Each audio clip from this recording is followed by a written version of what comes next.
I'm here today because one night, 2 weeks before my 30th birthday, I went to sleep as usual, and I awoke the next morning blind in my right eye. And it turned out I had multiple sclerosis. At that time, back in 1999, I didn't even know what MS was. In fact, I asked my neurologist, does this mean I'm going to be one of Jerry's kids? I quickly learned the difference between muscular dystrophy and multiple sclerosis. MS is an autoimmune disorder. It is when my immune system attacks the nerves in my brain and spinal cord. Damage to the myelin sheaths that surround the nerves interferes with transmission of signals of messages from my brain to my body. 2.3 million people around the world suffer from MS. Besides seeing the scars on my brain on the MRI, the scariest part was learning that 80% of MS patients experience significant disability within 10 years of diagnosis. I had just met my fiance on the ski slopes a couple months before, and a wheelchair hadn't figured into our future plans together. In fact, it was my fiance who suggested that perhaps what I was eating might be contributing to my current health status. And I had to admit, he kind of had a point. I'd lived alone in my 20s, and I was a girl on the go. I either ate out, I ate fast food, or I simply skipped the meal. The only staple foods I kept in my apartment were Crystal Light, Diet Coke, and gummy bears. I hadn't been doing myself any favors with what I had been eating. So I started to look into the link between diet and health and what you eat and how it makes you feel. And I started to learn, and I started to feel better. One of the things I learned was that there aren't that many causes for disease symptoms. Disease symptoms can come from an infection from a virus or bacteria or even a parasite. Disease symptoms can come from exposure to a chemical or toxin, like the link between asbestos and cancer. Disease symptoms can come from a deficiency in a vitamin or a mineral. We know that a deficiency in iron will cause the symptoms of anemia, weakness and fatigue. We know that a deficiency in vitamin C will cause the symptoms of scurvy, bleeding gums.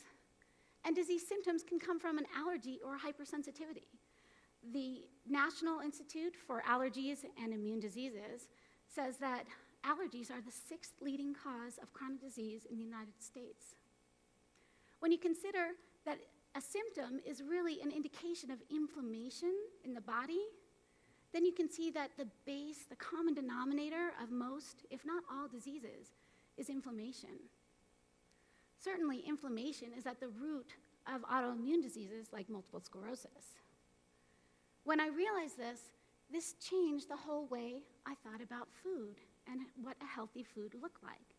Healthy eating is really anti-inflammatory eating because inflammation leads to disease symptoms. One of the ways that we can choose to start to adopt an anti-inflammatory life and diet is by eliminating some of the toxins in our foods. The Environmental Working Group did a study of newborn babies, and they found that newborn babies have about 200 chemicals that cross through the placenta into their cord blood. These include petrochemicals, antibiotics, antidepressants, hormone modulators, immune regulators, pesticides, and more. We live in a toxic world. The deck is stacked against us from the beginning. We need to consciously become anti-inflammatory beings. One of the ways that we can do this is by looking at what is in our foods. First, we have to realize that many of our familiar foods contain hidden chemical additives that can irritate sensitive bodies into becoming inflamed.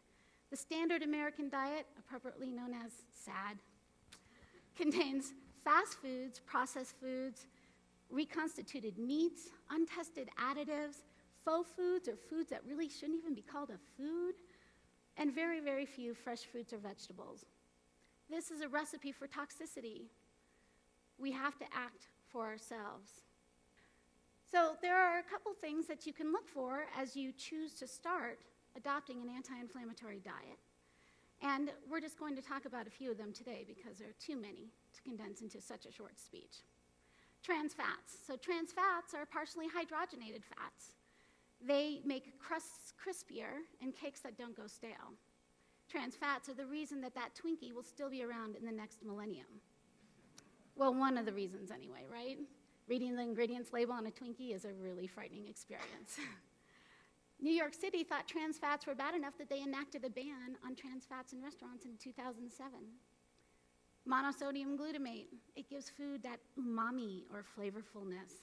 It's commonly used in Asian cooking, and it has a very common nickname of Chinese food syndrome that occurs because a lot of people found that they were experiencing inflammatory symptoms after eating at Chinese food restaurants. Artificial sweeteners are an epic failure. Just last month, a study out of the Weizmann Institute of Science in Israel showed that not only do they not help us to lose weight, but they actually contribute to glucose intolerance, leading to diabetes and obesity. Even worse, they alter the microbiome in our gut. This is not a good thing because at least 80% of our immune system resides in our digestive tract. Artificial sweeteners include aspartame, NutraSweet and Equal, right? Sucralose, which is Splenda, and let's not forget high fructose corn syrup. I had a 29-year-old client who had suffered from migraines since she was 12 years old. We ran a mediator release test on her and found out that she was sensitive to fructose, the additive fructose. Once we removed all the high fructose corn syrup containing foods out of her diet, she detoxed and had 12 migraines in the first 2 weeks. But by day 14, she stopped having migraines.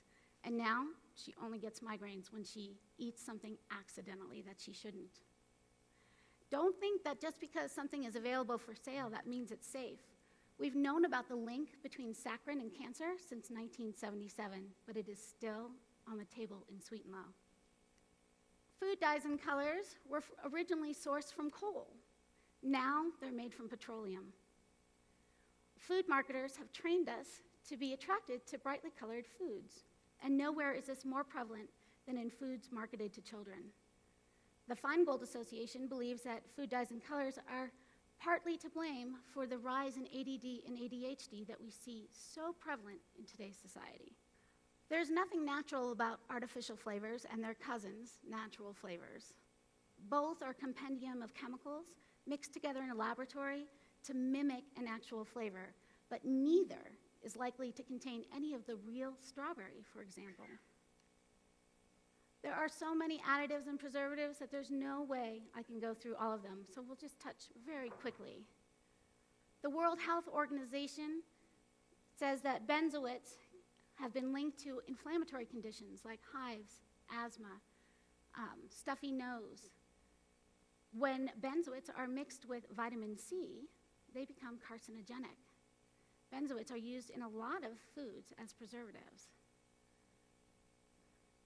A 2009 study out of Turkey showed that sorbates can be genotoxic. That means that they can disrupt the information in a cell. Genotoxicity can lead to cancer. Sorbates are used in foods as stabilizers and emulsifiers, but companies love to put them in personal care products like cosmetics and personal wipes. Don't forget that our skin is our largest organ, and we can absorb toxins just as easily through our skin as we can through ingestion. We have unwittingly been made part of the largest public health experiment in the history of humankind with the infiltration of genetically modified foods into our food supply. The American Academy of Environmental Science says that animal studies indicate serious risks with eating genetically modified foods. These include infertility, immune issues, accelerated aging, gastrointestinal issues, and even major organ damage. The most recent figures from the USDA show that 94% of our soy, 93% of our corn, 90% of, I just blanked on the word. So 94% of our soy, 93% of our corn, over 50% of Hawaiian papaya, 95% of our sugar beets, 90% of canola, that was the word I was looking for. Think about that the next time you reach for canola oil to cook your dinner in. Most conventionally grown zucchini and yellow squash, these are all genetically modified in our country. Our food has been adulterated. The one thing that every human being or every living being does multiple times each and every day is eat. Food is sustenance, of course, but when our food supply has been so contaminated, it is up to each of us to be vigilant in protecting ourselves. See, even if a little bit of one of these additives is safe for human consumption, no one is keeping track of how much you are taking into your body each and every day. No one is tallying up the score for your body and seeing if your body can tolerate it. No one is looking out for you except for you. The onus is upon you to choose to start, to lower your toxic load. So what should a conscious eater eat? We should choose to eat real whole foods, organic whenever possible. We should choose to eat animal products from sustainably raised animals that are not fed GMOs, antibiotics, or hormones. We should choose to eat a colorful and varied diet that brings a rainbow of nutrients to nourish our bodies and avoid inflammation. We must demand labeling, and we must consciously choose foods that lower our toxic load. Remember Michael Pollan's manifesto. Eat food, not too much, mostly plants. Words to live by. Thank you.